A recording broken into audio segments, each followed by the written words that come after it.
रात के 2 बज रहे थे। चुड़ैल करण नाम के एक लड़के के कमरे में घुसती है और घड़ी की सुई की तरफ देख रही थी, जहां घड़ी में 2:10 होते हैं, और बेरहमी के साथ चुड़ैल अपने नाखून से उसके पेट को चीर देती है। फिर उसके हाथ पैर अलग करके खा जाती है और कहती है, आखिर मैंने तेरा हिसाब चुकता कर ही दिया। मार डालूंगी, एक एक को मार डालूंगी, किसी को नहीं छोड़ूंगी। अब तेरे दूसरे साथी की बारी। आखिर ये चुड़ैल कौन थी और उसने क्यों करण को मार डाला, और इस घड़ी को देखकर चुड़ैल ने उसे क्यों मारा? जानने के लिए कहानी में आगे बढ़ते हैं। 2 दिन बाद चुड़ैल किसी रोहन नाम के लड़के को ढूंढने के लिए एक सुंदर लड़की बन जाती है और एक आदमी से कहती है, जी सुनिए, क्या रोहन इसी सामने वाले घर में रहते हैं? हाँ, वो इसी घर में रहता है। शुक्रिया। ये बोलकर चुड़ैल उसके घर में घुस जाती है, जहां रोहन हेडफोन लगाकर गाने सुनते हुए बोलता है, पार्टी तो इसी बात पर पार्टी तो बनती है। आजा, मैं बनाऊंगी तेरी पार्टी, जिसका मुझे था इंतजार, उसके लिए दिल था बेकरार, वो घड़ी आ गई आ गई। कौन हो तुम? तभी चुड़ैल उसके पास आती है और उसकी गर्दन पकड़कर उसे हवा में उठा देती है और बोलती है, तेरी मौत हूं मैं, पहचाना? कितनी बेरहमी से मारा था तूने, भूल गया वो रात? तुमको तो मार दिया था उस रात। तभी तो मैं बदला लेने के लिए चुड़ैल बनकर लौटी हूँ, ताकि तुझे मार सकूं। अब तू भी मर। बस घड़ी में 2:10 होने दे। घड़ी की सुई टिक टिक टिक करके आगे बढ़ती है और घड़ी में 2:10 हो जाते हैं। चुड़ैल एकदम से रोहन की ओर देखती है। ये बोलते ही वो चुड़ैल रोहन को दर्द भरी खौफनाक मौत दे देती है और उसके शरीर के टुकड़े टुकड़े करके कुत्तों के आगे डाल देती है, और कुत्ते उसकी बोटी बोटी पर टूट पड़ते हैं। तभी चुड़ैल कहती है, आखिर मैंने तुझे मार ही डाला। जो मैं चाहती थी वो हो गया, मेरा बदला पूरा हो गया। बहुत जल्दी अपने बदले को पूरा कर लूंगी। चुड़ैल रोहन को मारने के बाद और किसी शख्स की तलाश में निकल जाती है। अपना रूप बदलकर वो वैभव नाम के लड़के को ढूंढ रही थी। बहुत कोशिश करती है लेकिन वैभव नहीं मिलता। तभी गुस्से से कहती है, कहाँ छिप कर बैठा है तू वैभव? मार डालूंगी। तूने मुझे मारकर बहुत बड़ी गलती की है। तेरी दोस्त रोहन और करण को तो मार दिया, अब बस तू ही बचा है। जल्दी तुझे ढूंढकर मार डालूंगी। चुड़ैल ये सब बोल ही रही थी, एक लड़का कबीर उसकी बात सुन लेता है, जो किस्मत से उसका भाई होता है, और कहता है, इसका मतलब ये मेरे भाई के बारे में बात कर रही है, उस रात वाली, और ये भाई को मार डालेगी क्योंकि उनके 2 दोस्त को भी मार चुकी है। मुझे भाई को बचाना होगा, लेकिन कैसे? जरूर वो हॉस्टल में होंगे, वहीं जाऊंगा। जैसे ही बोलकर कबीर इतना आगे बढ़ता है, तभी उसके सामने चुड़ैल आ जाती है, जिसे देखकर कबीर डर जाता है और कहता है, तुमने मेरी बात सुन ली? हाँ, अब जल्दी बता, तेरा भाई कहाँ है? कौन से हॉस्टल में है, वरना तुझे भी मार डालूंगी।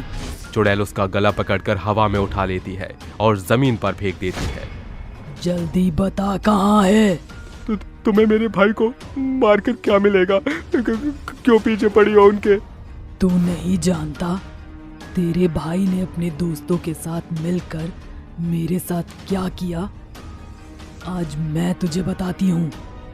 कुछ महीने पहले की बात है। मैं खुशी अपनी माँ रचना और पिता सुरेश के साथ रहा करती थी। घर की आर्थिक स्थिति ठीक नहीं थी, जिसके कारण घर का खर्च चलाना बहुत मुश्किल था। पिता की तबीयत अक्सर खराब रहा करती थी। मैं अपने माँ और पिता की इकलौती ही बेटी थी, जो देर रात ऑफिस में काम किया करती थी। वक्त बीतता है। एक दिन ऑफिस में ज्यादा काम था, तभी वो अपनी माँ को कॉल करके कहती है, माँ, आज मुझे ऑफिस में बहुत काम है तो घर आने में लेट हो जाएगा। पर कितना बेटा, रात के 11 बज रहे हैं और कितनी लेट आएगी? माँ, इतने पैसों में कहाँ काम चलता है? बाबा की दवाई, घर का राशन और मेरी जरूरतें, उसके लिए कुछ तो करना पड़ेगा ना, इसलिए ओवर टाइम कर रही हूँ। बेटा रात का माहौल सही नहीं रहता, कैसे आएगी अकेले?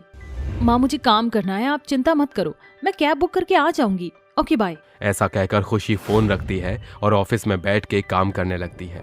रात के 2 बज जाते हैं और वो अपने ऑफिस से निकल जाती है और कहती है, ओहो कितना लेट हो गया, ये कैब कब आएगी? इतनी देर हो गई है, 2:10 हो रहे हैं, ये कैब वाले भी ना।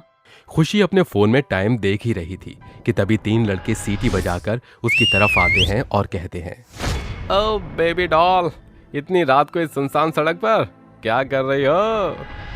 अरे यार वो तुझे नहीं बताना चाहती है, मुझे तो लगता है कि ये कैब का इंतजार कर रही है, तभी बेचारी उधर खड़ी है, क्यों है ना डार्लिंग? ये बोलकर रोहन उसका हाथ पकड़ लेता है। तभी खुशी बोलती है, ये क्या बदतमीजी है, छोड़ो मेरा हाथ। मैंने बोला छोड़ो। ऐसे कैसे छोड़ दें डार्लिंग तुम्हें, ये कोई टाइम है एक अकेली लड़की को रात में ऐसे चिढ़ने का? कैब नहीं आई ना जान?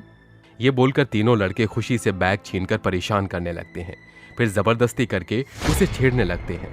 छोड़ो मुझे जाने दो, मेरी माँ वेट कर रही है। तभी तीनों लड़के उसे परेशान करते हुए बोलते हैं, अब तेरा क्या होगा जान, क्योंकि यहाँ आसपास कोई भी नहीं है जिसे तू अपनी मदद के लिए पुकार सके। प्लीज मुझे जाने दो, मैंने तुम्हारा क्या बिगाड़ा है, छोड़ दो मुझे।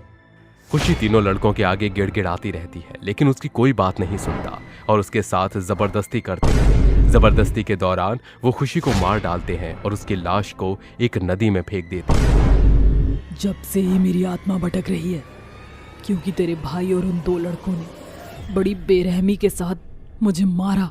क्या गलती थी मेरी? घर की आर्थिक स्थिति के लिए मैंने ज्यादा घंटे काम करके ऑफिस से लेट निकली।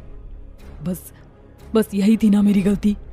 मेरी माँ का एक मैं ही तो सहारा थी, घर को चलाने वाली, वो भी तेरे भाई और उसके दोस्तों ने छीन लिया।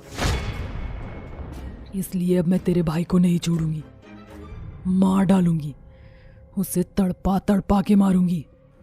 मेरे भाई और दोस्तों ने वाकई में तुम्हारे साथ गलत किया है, इसलिए मैं तुम्हारे साथ हूँ। तुम्हारा बहुत बहुत शुक्रिया। ऐसा कहकर चुड़ैल वैभव को ढूंढते हुए उसके हॉस्टल चली जाती है, जहां वो वैभव को ढूंढकर उसे कैद करके बोलती है, वैभव, मार डालूंगी मैं तुझे, छोड़ूंगी नहीं। छोड़ दो मुझे, जाने दो, मुझे माफ कर दो, मुझे अपने किए का पछतावा है, भगवान के लिए मुझे छोड़ दो। क्या तुम तीनों ने मुझे छोड़ा था? जब मैं तुमसे छोड़ दो, जाने दो मुझे की भीख मांग रही थी। अब तू नहीं बचेगा, तुझे भी मरना होगा। घड़ी में टाइम देख ले, 2 बज गए। याद कर, तुम सब ने मेरी जान 2:10 पर ली थी। वही तेरे साथ होगा और वही तेरे दोस्तों के साथ हुआ था। अपनी आखिरी 10 मिनट की सांस ले ले, जितना ले सकता है। भाई, मैं आपको ऐसे दिख नहीं पाऊंगा, इसलिए जा रहा हूँ। ये बोलकर कबीर वहां से चला जाता है और चुड़ैल वैभव को 2:10 पर मार डालती है। उसके बाद उसकी आत्मा को शांति मिल जाती है और वो हमेशा हमेशा के लिए चली जाती है।